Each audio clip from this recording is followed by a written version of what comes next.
man, check what I got here, man. Oh, Universe of New South Wales, man. They just invited me here because I did another video. Remember when I showed this car last time? This is a solar panel car. What's inside this thing, man? And then they're just like, whoa, why don't you come here and check everything we do here, man? Whoa, there's so many different cars here. So we got to show these two ones here and all the RNG that they do there. Man, it's pretty cool. So this is Sam, this guy across the whole Australia in a solar bike. Will, man! Ah! My previous video was just me talking, asking questions, bombarding. They're naked, bro. Yeah. All that sort of stuff. We want to you have a coffee in the morning before you go for a race. So this time they're gonna be doing the talk. I'm gonna ask some questions. That's why they invite here. They want to show all the technology behind this beautiful car here, man. Check this thing! Wow! They actually have another one here.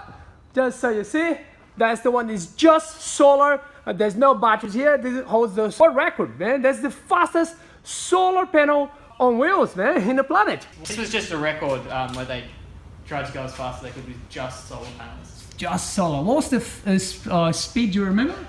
No, I think that was just in the 90s, but I could be lying. With this car, we broke the fastest car over 500 k's, or fastest light electric vehicle under 500 kilos over 500 k's, and that was at about 107. Wow. Averaging 107 for 500 k's with no solar, just the batteries. There's so many cells here, man. How do you guys actually connect all these things together? I see there's some separate modules here. Yeah, so it's a bit of internal wiring there. But I'll tell you about the cell we use. We're using a silicon cell here, monocrystalline. Something a bit similar to what you have on your roof of your house, except the encapsulation, so the coating we've got on it, is very, very thin, very efficient. Means it gets scratched easily though. And the cell, you can bend it in one dimension. It's bendy, you can bend it to the curve of the car, but only one way. We get about 800 watts out of this array, so there's about 250 odd cells, and we connect them in 2 strings. All the cells on this half of the car are just connected in series to each other. So each cell gives you about half a volt, and together that gives you maybe 80 volts. And we feed that into a maximum power point tracker, which that tracks the voltage and the current we're getting out of cells to make sure we're always getting the most power. So if there's a cloud that goes overhead, if the car changes orientation, we're always getting the most power out of cells. And the maximum power point tracker also boosts the voltage up to the battery voltage. So you get about 80 volts out of this side of the car, 80 volts out of that side of the car. They go into 2 separate trackers, both boost up to battery voltage and then in parallel to the battery, charge the battery. On just solar power alone, so like 800 watts, it doesn't sound like very much, but you've got a very low coefficient of drag. Very aerodynamic, as I showed you in the previous video. Woo, man, it's like the ferry I used to take to work, man. So yeah, can you just show like a little bit more like what's in the back of the car there? Yeah. Because the previous video was just kind of like a rushing, I was actually working, I just found time to do the video. Ooh, so what's this things here? So these are our motor controllers. The motor controllers, yeah. So what happens is the battery's in the front of the car, and that feeds us DC voltage into these motors and spits out a 3-phase waveform, which then goes through some inductors and straight to the motors. Inductors there. So why you guys have this thing between it? The motors don't have very much inductance because they're no iron. So to get the DC-DC effects thing, they need inductors in there to make it kind of look more like a normal hub motor. And you got a hub motor right in your hands, right? I've got a hub motor stator. So that's a very different design thing. So this one they actually did some tests. They actually melted to see, like just doing some R&D here. So you see it's not very straight. So who designed this thing? This thing is awesome. And what's the efficiency? Like, I mean, everything about this. Originally these are designed by CSI, right? And then Moran started making them. They're a set of a set of coils of Litz wire, so not just solid copper Litz wire, so that it's more efficient. And that's potted in some sort of resin. Yeah, it's kind of like looks like a epoxy or epoxy fiberglass, or maybe just polyester fiberglass. Yeah, there's some fiber, some sort of fiber there. And look how many wires here, eh? Or is this just a big phase wire wrapped in? It's just phase wires. This is our phase wire out, and then a Hall sensor sat on the solid plate somewhere. Wow, man. So there's, as I say, there's no iron, there's no metal parts at all. It's just for efficiency. 98% efficient, right? 98% efficient. And yeah, they do that by having Litz wire and exceptionally strong magnets and amazing bearings. And they affect everything that you could fine tune to make it any bit more efficient, they did. They threw out, didn't really care about cost, didn't really care about torque, didn't care about it being fun, but just efficiency at acceptable power. And they came up with a really, really efficient motor. That's amazing, man. So do you guys have ever had a problem with this, or like nah? This one? Never. No, it's straight as. So, and this is how it looks here, right? Yeah, so this is that goes and sits in there between two magnet discs with a terrifyingly tiny air gap. We have had issues with these. Everyone's had issues with these. When they get warm, there's nothing to hold them straight. All right, and there's very, very, very little thermal mass in a state of this thin. There isn't a big bunch of iron that can get hot, so they can start getting pretty hot pretty quickly. So, and then they'll bend. And then they can start bending because there's such a small air gap. That's not great. So you guys got a suspension here, like a custom-made bit of CNC. Efficient, lightweight, functional, and do a good job. That's efficient it. and efficient and reliable. Yeah, and if it looks sexy, then that's nice too. Do you want us to show you the battery? Yeah, show the battery. Woo! That's good. So right, so what's the voltage of the whole pack? Yeah. So we're running at a nominal voltage of about 130 volts, peak 150. Oh man, that's awesome. You can't put your finger there. You actually get electric shock at this voltage. Yeah? You'd know about it, but you'd be fine. Sam's done it a bit. No, definitely not. We can do it, man. You want to feel the power? Oh, you can feel it. Yeah, I don't know if I can do it. I was going to drop the camera. So you can't see the whole pack here because it's in the car. So how deep this thing goes here? So a bit awkward. We've got, so if you look here, this is one module, and you can see about 3 of them here, and it goes 8 deep. All right. So yeah, it's pretty deep there then. So we've got, each of these modules here, we're using 18650 BFs, Panasonic. Here. BF. So it's the predecessor to the GA. It's just we built this pack just before the GA came out, and so this was the highest capacity cell at the time. Here we've got 34 in parallel, and each module in series there's 36 of them. Wow. That's awesome. So what's this? So you guys have some modules here in every pack, right? Yeah, so that's our BMS. It's actually built by a third party, Tritium. They have these little daughter boards that monitor about 8 modules, and then they feed back into this motherboard here. So this is the mama. Yeah. Wow. And there's the main board controller. So it's very complex BMS here, eh? Well, it works reasonably well. Yeah. We show you some of our... the battery modules. Come, Sam, I'll actually show you another one of our old packs here. Here we've got... This is half of the battery of the old eVe. So the car out there... Wood! It's called eVe. Oh, no, that's just a storage box. Okay, just for now, yeah. No, it's aramid. It's like Kevlar fiber. Got a secret breaker here. Yeah, some safety there.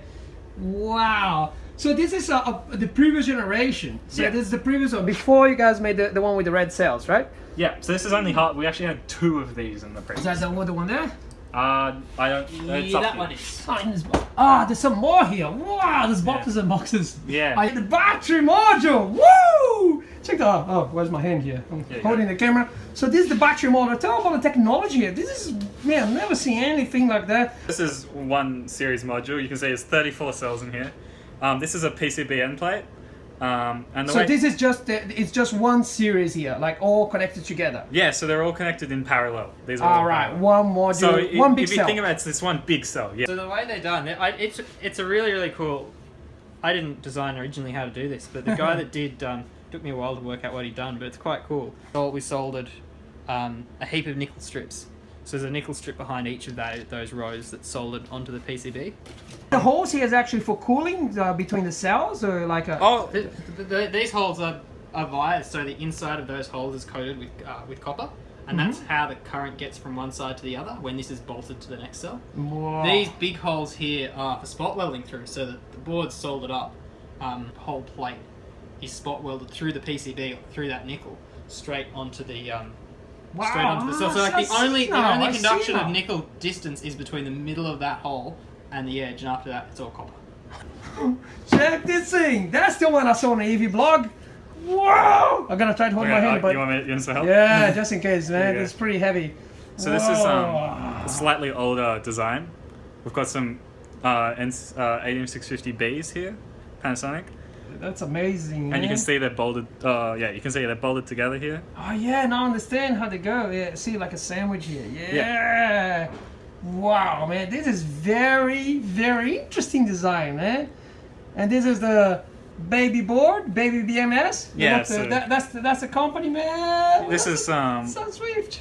Sunswift made, actually. We made this one. So there's a lot of people involved in this project. No, yeah, it's not like 2 people making this. How many people in your team? Like, there's about 50 actually. 50. Yeah. 50 at any one time, but so this board was built and designed by somebody that was on the team 3 or 4 years ago.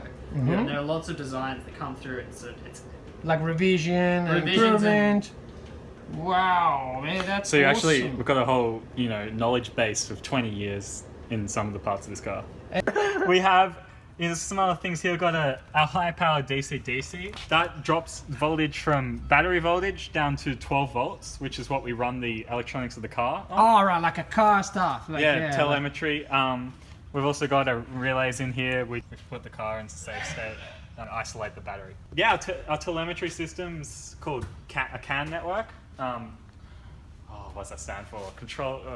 I don't know. Communications Area Network or something like that. Something. It's pretty standard for cars to use something like this. So this is when you guys go for the 3,000 kilometer race crossing Australia from the, what was it? Start from the top? From Darwin to Adelaide. From Darwin, very sunny, go all the way. There's nothing between, man. Like it's just sand. There's nothing there. Red sand. Red sand. And they're saying last, man. So it's just sun and a little bit of battery here to give a little push. So during the race, do you guys like at night time? So what happens? Is just the battery running, or the just race during the day from 8 to the sunny hours? Like sunny hours. So it's a solar race. Want some sun to do your race. Yeah. That's the point. So and also it'd be a bit unsafe to drive at night at this kind of speeds. Yeah, it's like in the middle of nowhere. In the middle of nowhere, kangaroo could end you. Yeah, kangaroo. No, you don't want to hit the kangaroo with cutting half, and man. To have headlights, you got to draw power away from the car. No. So something else to try to do here, you want to show this one up, is this car was built 4 years ago, and since then, so it's been in the 2013 race. Don't you guys get excited? Like you see things that you want to improve there, and you're like, oh, I just want to make a new car. Yeah. You guys are packing all this we built it in excitement for 4 years. In like 2012 for the 2013 race. And then since then, in the 2015 race, we wanted to do something a bit different. So we modified the car. We tried to make it road legal. So we've done a lot of safety enhancements. We've put in all the lights necessary. We've done a lot of simulations. We've reinforced the doors. We've put in a glass windscreen. And you might say, like, oh, that's not fun. Like, it's going to reduce the speed of the car, which it does. But we wanted to do something a little bit different. Because here, like you're at uni here, and you want to take this thing for a drive. You want to test it, right? It's sunny day, like today. Today was sunny, man. People were going to the beach. But like, well, you can take this car for a spin. You can test it. Like, that's the aim. So we're still waiting on some paperwork, but hopefully we will be able to have the first road legal solar car. And yeah, we also raised it a little bit to make it it's not like you compliant. can, yeah. So another thing is like people will mention in comments on my previous video, so like, yeah, about safety, like what happens if you crash something like that. It's gonna shatter, like the only way to know that is if you crash test it, and we only have one, and it's very expensive, so we don't want to do that. But we've done a lot of simulations. By software simulations.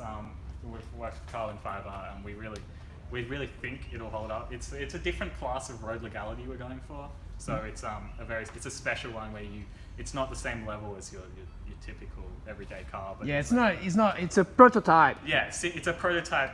Simulations they accept. You're not gonna put random people, mommies with the babies, and like SUV mommies. Yeah, yeah. So yeah, and then the thing is, so it's what's the weight of this car? 325. 325, and people are like, oh, 300. A car, man. Car is like over a ton. This is lighter than a Harley Davidson, man. And man, this is crazy. 300 kilos a car, including batteries. So what's the weight of the battery roughly? Do you have an idea? About 57 kilos. 57 kilos in batteries, plus all the epoxy here, like all the fiber, like this. It's a lot of things here. The car's 95% carbon fiber though, so it's very light. Yeah, it's incredible technology here, eh? Like this is amazing, and the cost of this, man, who knows, man? Who knows? There's so much R&D. Imagine how many hours put here, all the students. Like it's crazy, man. This is amazing. So there's more things that I think we're gonna talk about. Some of our, We got running, man, energy. Safety. Woo! We got a bit of energy, exercise.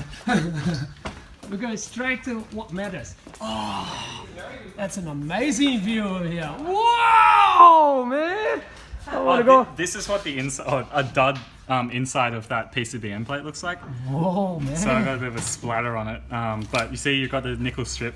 Now I soldered. understand, because just looking at it, I can't really get it. Yeah. Yeah, that one there, we baked about 200 of those in a week, which was death. Wow. That was closer to how a not terrible one. This one we were baking them inside like a home. Destroying. No, we were reflowing them, and that's what happens if you reflow it for too long with no temperature control. All right. That's closer to what happens in the happy world, and that's our start off. And The green pack that we saw down just now, so it was the same technology there, or like a yeah, there's a earlier few very version? small differences, but pretty much the same. Man, that's awesome, and so light. Everything I'm touching here is extremely lightweight, man. That's the thing that we're talking, man. This is our maximum power point tracker, so it takes the voltage and the current from the solar panels, and it tracks where the most efficient point for that voltage and current to come out is, and it transfers that from 70, 80 volts up to 130, 150 for the battery, so that It's just that everything keeping the works. voltage constantly high. So like even if there's like a cloud or something coming, so this is just like compensating the cloud in some ways and keeping it high. Is that right? Yeah, compensating for the cloud, and for when they get hot, they work better at a slightly lower voltage. And all that stuff. And then just converting panel voltage into battery voltage. Yeah, that's awesome. Again, nuts efficiency. Sunswift. Hopefully these capacitors are not charged because I got my finger here. It's only 80 volts. Yeah, that's fine. I'm not gonna cure it. Just gonna. It's pretty cool, man. That's the other board you might be a bit interested in. We didn't design it. We didn't build it. It's from Truthium. It's our BMS board. Yeah, I see some resistors there, like a bus. Discharge resistors. Yeah. So how many cells you can take there? This can take, I think, 7 or 8. And then these all go into a central monitoring board. Whoa. Oh, okay. So this is just a module that goes there with the cells, and there's the master one. Yep. So that's the latest generation you guys are working on? This is the one that we used in the car. This was built by a third party. We built the BMS we built our second last BMS and didn't do it again. We're trying to make another one, and we're hoping that it'll be at least as good as this. Good. Wow. So what's this thing here? What's this? That's one of our old motor controllers. That's the giant version of the Anderson plug. So that's the view we got here from upstairs. This is beautiful, man. Engineering to the maximum, man. Wow! This thing got so much power. Solar and battery power.